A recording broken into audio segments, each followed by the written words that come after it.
ओम शांति। आज है 19 नवंबर, शिव बाबा की अव्यक्त मुरली, जिसका टॉपिक है सेवाओं के साथ साथ बेहद की वैराग्य वृत्ति द्वारा पुराने व व्यर्थ संस्कारों से मुक्त बनो। आज बेहद का बाप अपने बेहद के सदा सहयोगी साथियों को देख रहे हैं। चारों ओर के सदा सहयोगी बच्चे सदा बाप के दिल पर दिल तख्त नशीन। निराकार बाप को अपना अकाल तख्त भी नहीं है, लेकिन तुम बच्चों को कितने तख्त हैं। तो बाप दादा तख्त नशीन बच्चों को देख सदा हर्षित होते हैं।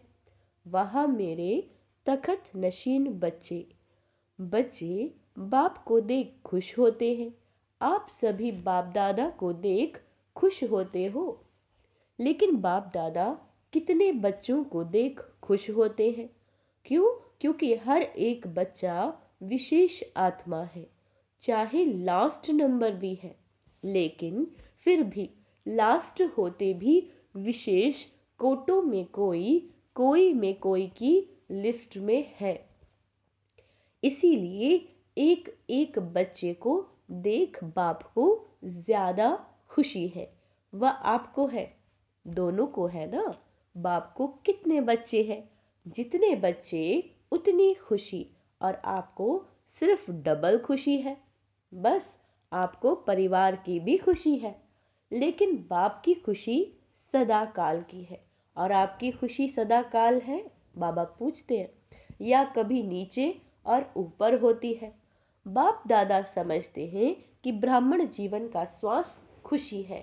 खुशी नहीं तो ब्राह्मण जीवन नहीं, और अविनाशी खुशी कभी कभी वाली नहीं। क्या कह रहे बाबा? खुशी नहीं तो ब्राह्मण जीवन नहीं, और अविनाशी खुशी कभी कभी वाली नहीं, परसेंटेज वाली नहीं। खुशी तो खुशी है। आज 50% खुशी है, कल 100%।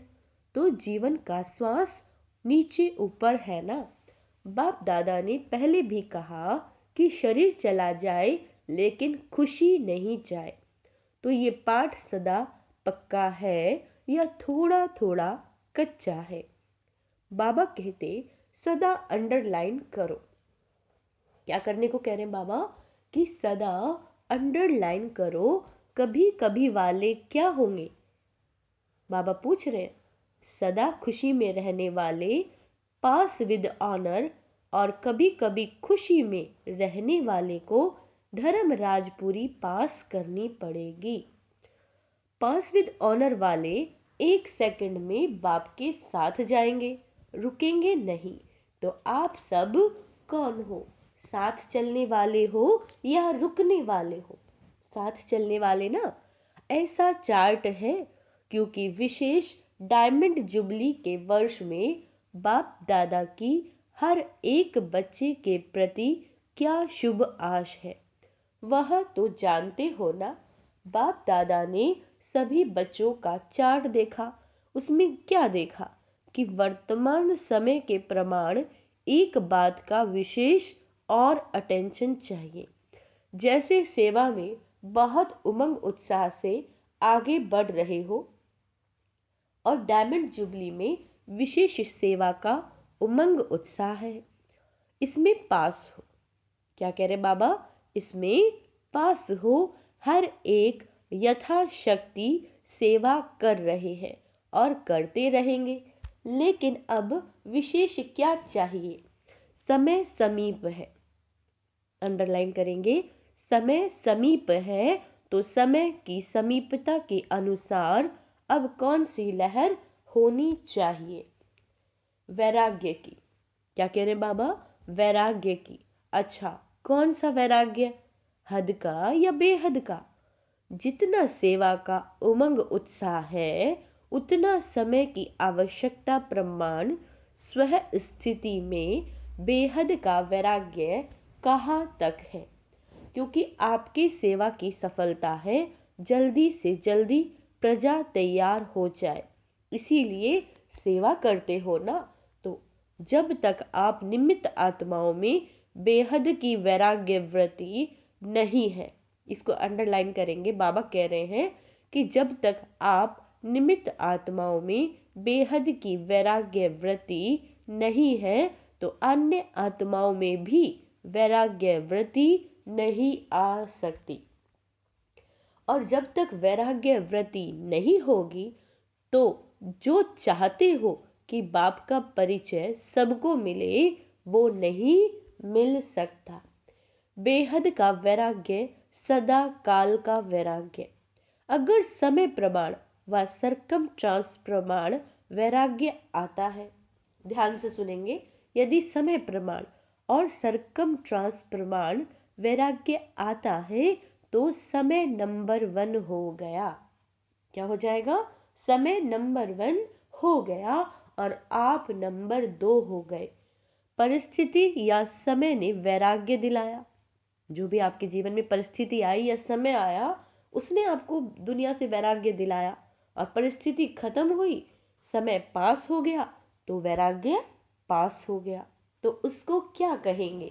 बेहद का वैराग्य या हद का वैराग्य? तो अभी बेहद का वैराग्य चाहिए।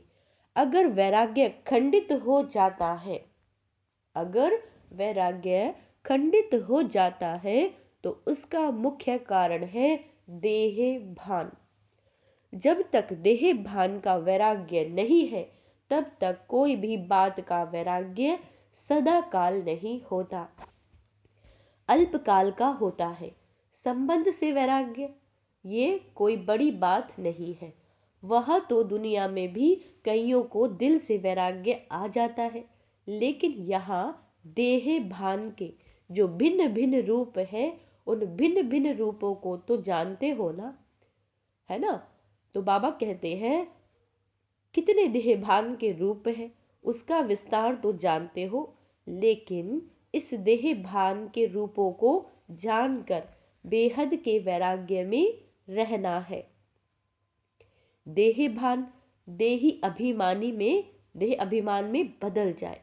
अब क्या होमवर्क दिया बाबा ने कि देह का जो भान है वो देही अभिमानी में बदल जाए। जैसे देह भान नेचुरल हो गया, सबको ये याद रहता है मैं शरीर हूं, तो ये नेचुरल हो जाता है। ऐसे ही बाबा कहते हैं देही अभिमानी नेचुरल हो जाए, क्योंकि हर बात में पहला शब्द देही आता है। चाहे संबंध में, क्या कह रहे बाबा? चाहे संबंध में बाबा कहते हैं तो भी देह का ही संबंध है। पदार्थ है तो देह के पदार्थ है, तो मूल आधार है देह भान। जब तक किसी भी रूप में देह भान है, अंडरलाइन करेंगे, जब तक किसी भी रूप में देह भान है तो वैराग्य वृत्ति नहीं हो सकती। और बाप दादा ने देखा कि वर्तमान समय जो देह भान का विघन है उसका कारण है कि देह के जो पुराने संस्कार हैं उससे वैराग्य नहीं है। पुराने देह के पुराने संस्कारों से वैराग्य चाहिए। संस्कार स्थिति से नीचे ले आते हैं। जो आत्मा के तमोगुणी संस्कार है, बाबा कह रहे हैं वो आत्मा की स्थिति को नीचे ले आते हैं। संस्कार के कारण सेवा में, संबंध संपर्क में विघ्न पड़ते हैं। तो रिजल्ट में देखा कि देह के पुराने संस्कार से जब तक वैराग्य नहीं आया तब तक बेहद का वैराग्य सदा नहीं रहता। संस्कार भिन्न भिन्न रूप से अपनी तरफ आकर्षित कर लेते हैं, तो जहां किसी भी तरफ आकर्षण है वहां वैराग्य नहीं हो सकता। अगर कोई भी आकर्षण है तो चेक करो कि मैं अपने पुराने व व्यर्थ संस्कार से मुक्त हूं। कितनी भी कोशिश करेंगे, करते भी हैं कि बेहद की वैराग्यवती में रहे, लेकिन संस्कार कोई कोई के पास है, मेजॉरिटी के पास किसी न किसी रूप में ऐसे प्रबल हैं जो अपनी तरफ खींचते हैं। तो पहले पुराने संस्कार से वैराग्य।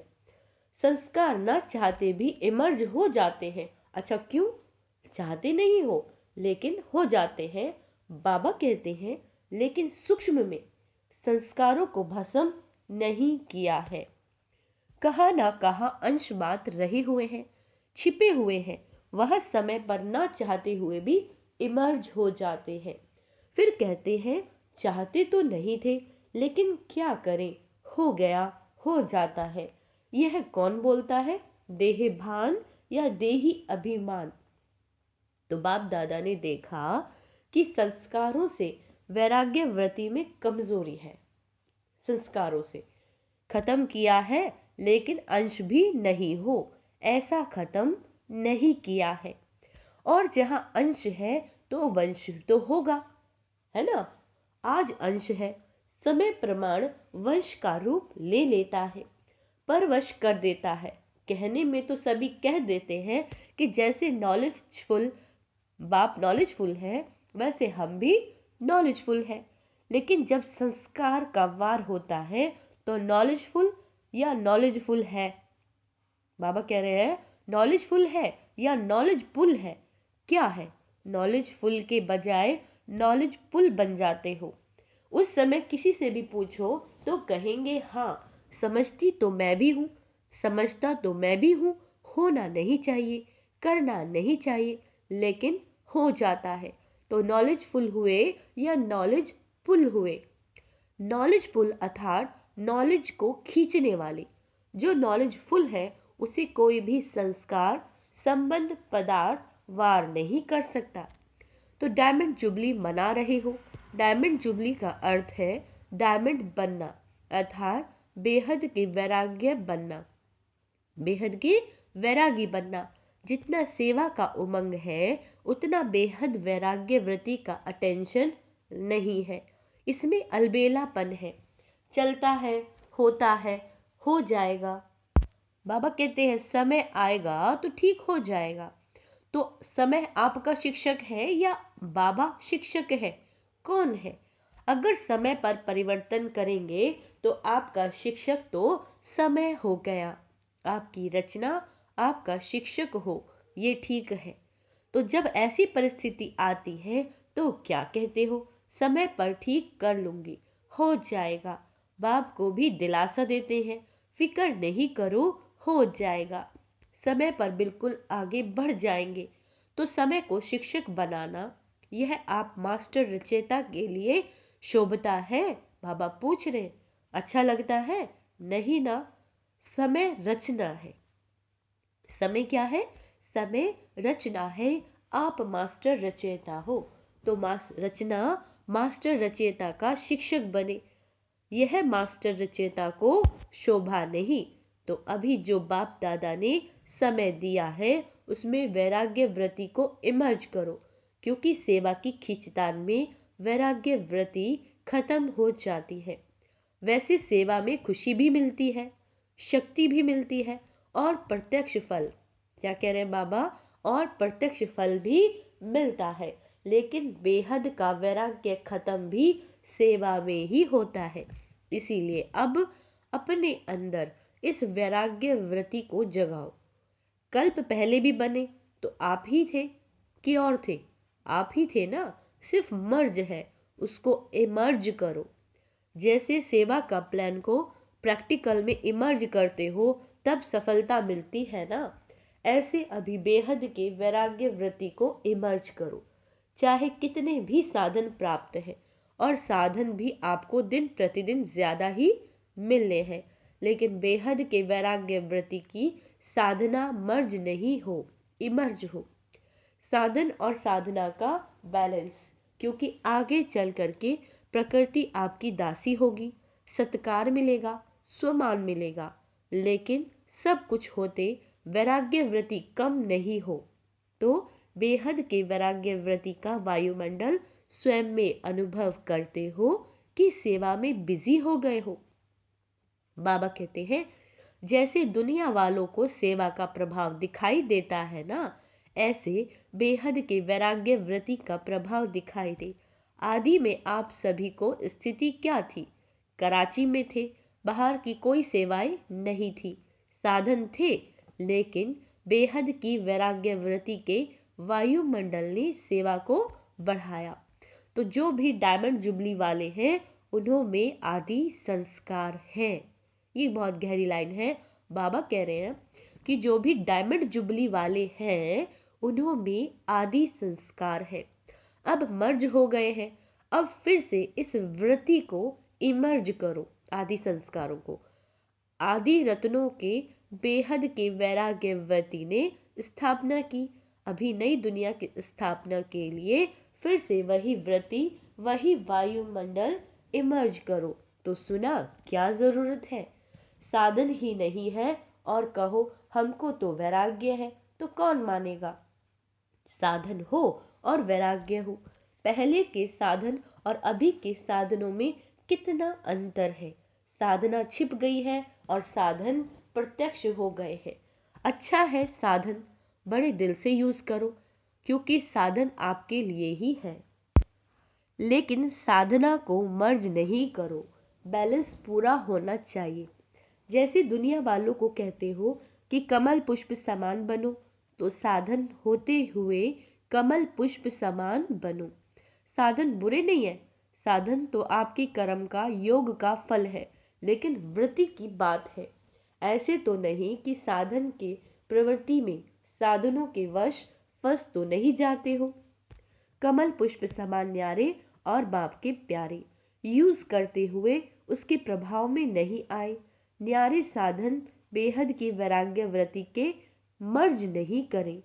अभी विश्व अति में जा रहा है, तो अभी आवश्यकता है सच्चे वैराग्य वृत्ति की, और वह वायुमंडल बनाने वाले आप हो।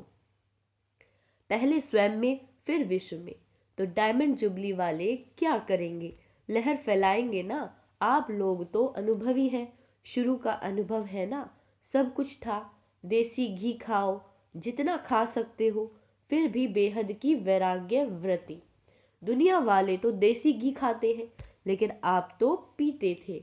घी की नदियां देखी। तो डायमंड जुबली वालों को विशेष काम करना है। आपस में इकट्ठे हुए हो तो रूरिहान करना। जैसे सेवा की मीटिंग करते हो, वैसे इसकी मीटिंग करो।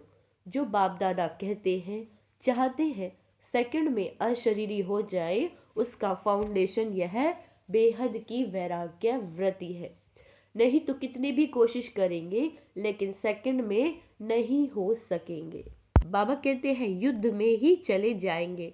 और जहां वैराग्य है, तो ये वैराग्य है योग्य धनी। उसमें जो भी डालो उसका फल फौरन निकलता है। तो क्या करना है? सभी को फील हो कि बस हमको भी अभी वैराग्य वृत्ति में जाना है। अच्छा, समझा क्या करना है? सहज है या मुश्किल है?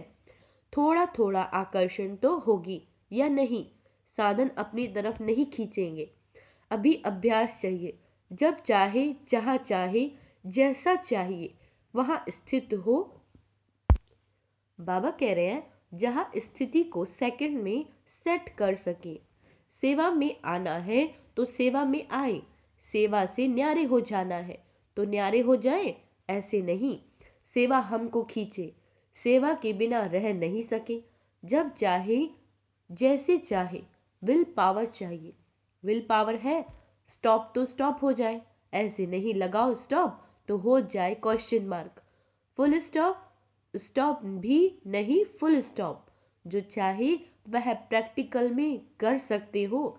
चाहते हो लेकिन होना मुश्किल है, तो इसको क्या कहेंगे? विल पावर है कि पावर है? संकल्प किया, व्यर्थ समाप्त, तो सेकंड में समाप्त हो जाए। बाप दादा ने सुनाया ना कि कई बच्चे कहते हैं हम योग में बैठते हैं, लेकिन योग के बजाय युद्ध में होते हैं। योगी नहीं होते, युद्ध होते हैं।